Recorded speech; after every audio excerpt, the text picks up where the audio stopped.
ಒಂದು ಶಿವನಾತ್ಮನ ಹೆಬ್ಬಾರವನ್ನು ನನ್ನ ಗೋಪನನ್ನು ಮುಂದಲು ಎತ್ತಿಸಿದಾಗ ಕೃಷ್ಣ ಕೃಷ್ಣ ಕಾಪಾಡು ಎಂದು ಬರೆದಿರುತ್ತಾನೆ.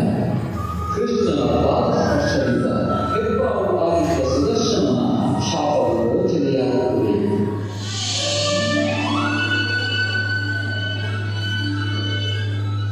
ನರಕಾಸುರನ ವಧೆಗಾಗಿ ಕೃಷ್ಣ ಸತ್ಯಭಾಮಿಯರು ಗರುಡದಲ್ಲಿ ಪ್ರದರ್ಶನಕ್ಕೆ ಬರುತ್ತಾರೆ.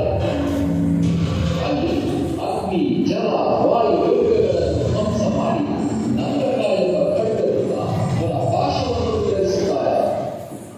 ಆಮೇಲೆ ಭಗವದ್ಗೀತೆಯ ಭಯದಿಂದ ಪರ್ವತಗಳನ್ನು ಭೇದಿಸಿ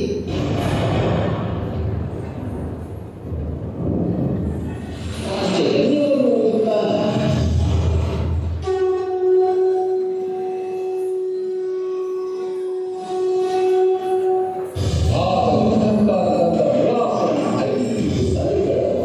ಶ್ರೀಕೃಷ್ಣನು ದರ್ಶನದಿಂದ ಕತ್ತರಿಸುತ್ತಾನೆ.